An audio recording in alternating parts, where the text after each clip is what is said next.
नमस्कार. स्वतःचे बॉस होण्याची इच्छा आहे का? मग चला, आपण फ्रीलॅन्सिंगच्या जगात एक यशस्वी करिअर कसं सुरू करता येईल ते पाहूया. आज आपण एका अशा करिअर पर्यायावर बोलणार आहोत ना, जिथे कामाची वेळ आणि जागा दोन्ही आपल्याच हातात असतं. हो, बरोबर ओळखलत. आपण फ्रीलान्सिंगबद्दलच बोलतोय. एक असं क्षेत्र जे स्वातंत्र्य आणि लवचिकता दोन्ही देतं. तर मग या प्रवासातली पहिली आणि सगळ्यात महत्वाची पायरी फ्रीलॅन्सिंग म्हणजे नेमकं काय हे नीट समजून घेणं. याचा अर्थ अगदी सोपा आहे.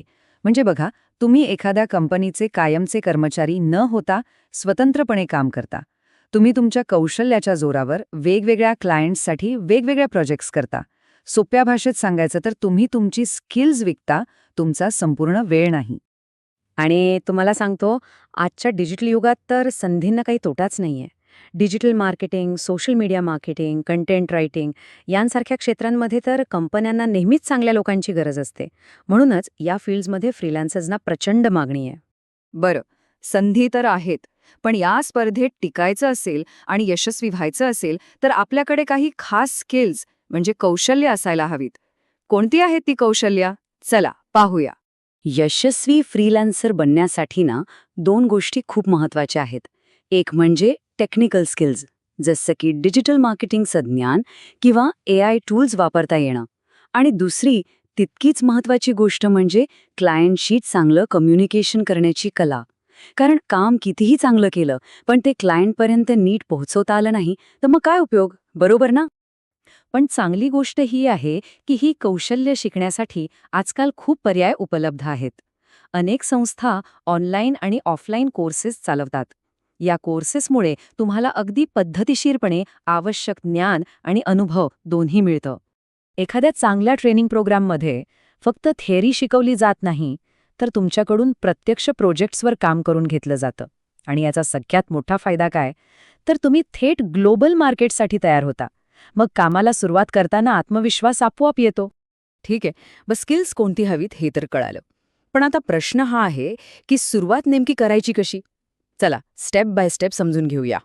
ही सगळी प्रोसेस सोपी करण्यासाठी ना या काही स्टेप्स लक्षात ठेवा. सगळ्यात आधी तुमच्याकडे कोणती स्किल्स आहेत हे ओळखा.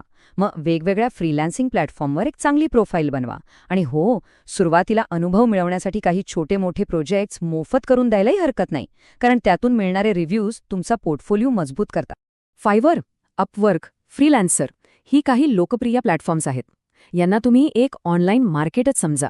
इथे जगभरातून क्लायंट्स कामासाठी फ्रीलान्सर्सना शोधत असतात. त्यामुळे इथे एक दमदार प्रोफाईल बनवणं म्हणजे काय, तर आपलं दुकान एका चांगल्या मार्केटमध्ये थाटण्यासारखंच आहे. चला, काम मिळवायला तर सुरुवात झाली, पण ही तर फक्त पहिली पायरी आहे. ह्या क्षेत्रात दीर्घकाळ टिकून राहायचं असेल आणि सतत पुढे जायचं असेल तर काय करावं लागेल ते आता पाहूया. एक गोष्ट लक्षात ठेवली पाहिजे. फ्रीलान्सिंग म्हणजे आता फक्त पार्ट टाइम किंवा साईड हसल राहिलेलं नाहीये. कामाची लवचिक वेळ आणि जगाच्या पाठीवर कुठूनही काम करण्याची सोय या गोष्टींमुळे हा आजच्या काळातला एक मुख्य करिअर ऑप्शन बनलाय.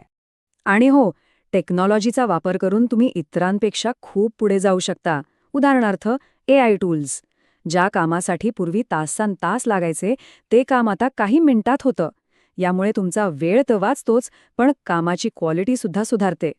म्हणजे तुम्ही पारंपरिक पद्धतींपेक्षा जास्त एफिशियंट बनता. थोडक्यात काय, तर योग्य स्किल्स आणि सातत्य असेल तर फ्रीलॅन्सिंगच्या दुनियेत तुम्ही खूप काही मिळवू शकता. आता खरा प्रश्न हा आहे की तुम्ही तुमच्या कौशल्यांना कुठे घेऊन जाणार आहात.